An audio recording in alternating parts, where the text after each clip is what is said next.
We started talking about the KCP results yesterday and how, and this morning, read in the news, Malim was telling me how a man killed his child over bad results. Yesterday, there's a lady who called in and talked about children with special needs. And those are the ones I want us to talk about this morning because they are so disadvantaged. From the moment they are born, everything's against them. The society, those are rules that we need to have. Okay, special parking spaces have been created there. But what about wheelchair access? The education system is so skewed against them. Who takes care of them? What about the job market? There were some people yesterday who said the problem minor lies in these families that hide children with special needs. Do we still do that in 2018? Unajua tuna Uafrika mwingi sana.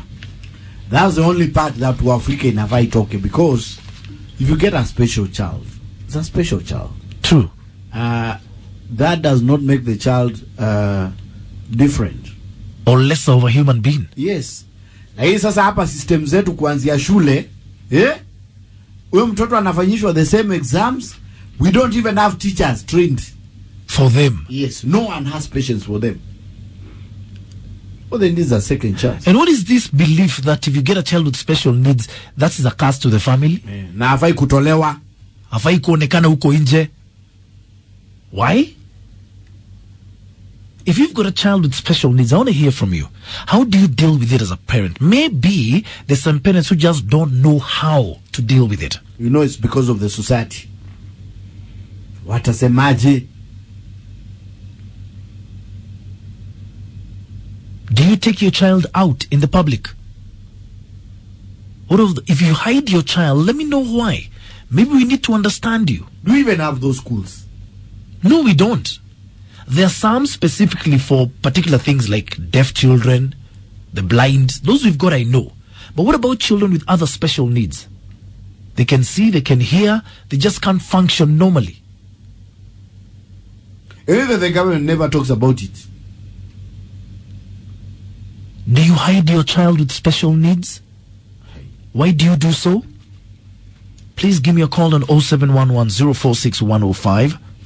Or hit me up via SMS on 22494. Hit me up on my fan page on Facebook or my Twitter handles at It's Minek. Again, you are Classic 105 Kenya. My hashtag is Minek and Kingagi. Where do these children go? As a parent who's dealing with a child with special needs, how do you go about it? What are your frustrations? Because there must be many. We can't avoid it. We can't put our heads in the sand like an ostrich. We must talk about it. Because the story like yesterday, kijana alikuwa Loreto Convent. Yeah. Mombasa. The one who got 135 marks. Well done. Anafanya exam kama everyone else. Yeah? Without the same capability. Without all those things. Special attention. So how do you deal with it? And if you hide your child from going out in public, is it because it's inconvenient? Is it because of shame? You know, the system is so skewed against them, they almost have zero chance of being a success in life. And then we've got certain communities and certain people who hide their children with disabilities. Why? That's what I can't get. I really can't get it.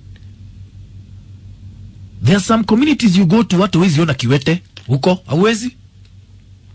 And it's impossible for you to not have one. If you hide your child, I want to hear from you because people need to understand your mindset. Maybe it's something you don't understand. I'd love to hear from you. William, you're saying, how does one hide their child with a disability and expect the other kids to run a faithful and honest life? That can happen.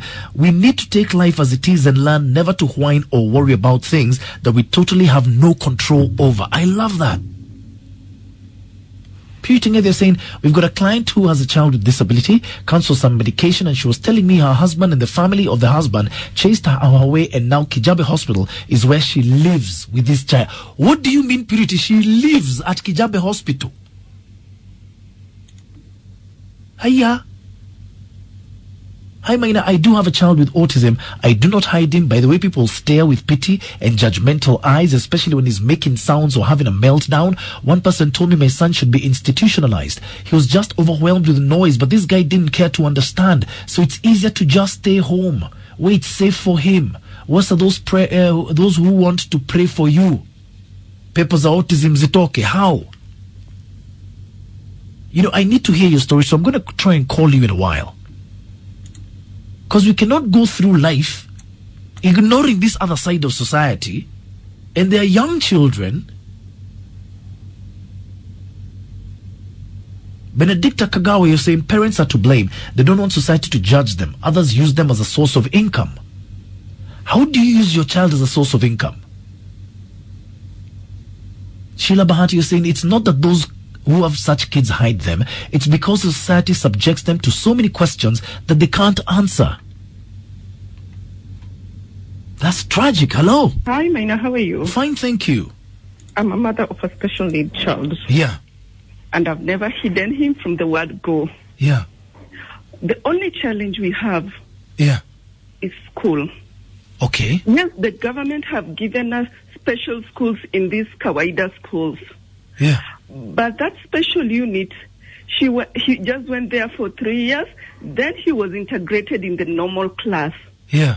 But there he's not treated like a special need child. Like he's been educated like other kids. So he's just like passing the system and not understanding anything. Because they know their rating, that child will be rated as a special child. They don't take any interest for this child. So it's so disheartening because they are not helped with any skills. But the government has set aside in these schools, this is a special unit, but it doesn't help these children. My child is going to class 5, yeah, but he doesn't know how to read. But he's going to class 5. He's going to class 5 and he does not know how to read. No, he doesn't know how to read. My small daughter is the one who tries to teach him how to read. But when you go and you ask the teacher, how did this boy do this exam? And he doesn't know even how to read. You see? What do they tell you? They don't have any good explanation to tell you.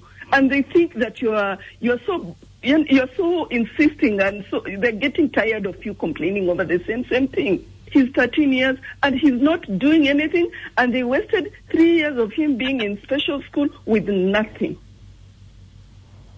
Wow. So it's a pity for us mothers with special needs kid, and by the end of the day, I regret even taking him to school. I wish I could have stayed with him at home. And homeschool him. Yes, and homeschool him. I'm paying tuition, I'm paying fee in a government school, but nothing is done to this child. So I asked the teachers, why am I paying this tuition fee? And this boy doesn't know how to read. Why am I paying library fee and this boy doesn't know how to read? What does he go to the library to do? But because they make my son feel bad, like the mother is the only person who doesn't pay, I just do it because I don't want my child to be stigmatized. Stigmatized. Stigmatized, yeah. Yeah, but it's bad for us mothers. Okay, I think I'm going to raise this issue with the Ministry of Education. Yes. But thank you so much for your story, okay? Thank you so much. Okay, Matiangi, Amina Mohammed, are you listening, Ambassador? Can you see the problem we are facing in the society? Where are these teachers supposed to go to learn? Because that's where it starts. The learner must know before they teach. Yes. Wao wanapelekwa the social Igoji Teachers College. They don't have that unit. They don't have those classes for the teachers. Do our teachers know how to handle children with special needs? And then the patience for the teachers. By the time you deal with 74 children, pupils, na kuna moja special, do you think that teacher has that patience? Honestly. So if you're a teacher, I'd also love to hear from you. Nobody talks about these children. Nobody. Nobody. The things I'm hearing today are just incredible. Engineer Judy K. Hussein Maina, I don't think those special schools help in any way. I've got a brother, he's now 38, who realized way back in his younger age after closing school that he'd become worse, but he's much better and we thank God. Princess D saying, I was in a school with a special needs unit and trust me, inclusion starts with us. Our teacher then had even assigned us duties, kuwasukuma na wheelchair, kuwapandisha class, serving them, and the scouts would even volunteer to wash their clothes. They were part of us. Inclusion starts with us. Doris Ambuke saying, I've worked with children with special needs and PWDs in general for 5 years in a row. Now with the challenges they go through, I decided to start an organization that links them up with mentors, and we all have a hand in this. Wow. Charles Maynard saying, I find that children with disabilities are so pure and innocent. It upsets me when some people believe they are a burden or ignore them as if they don't have the capacity for feelings or understanding.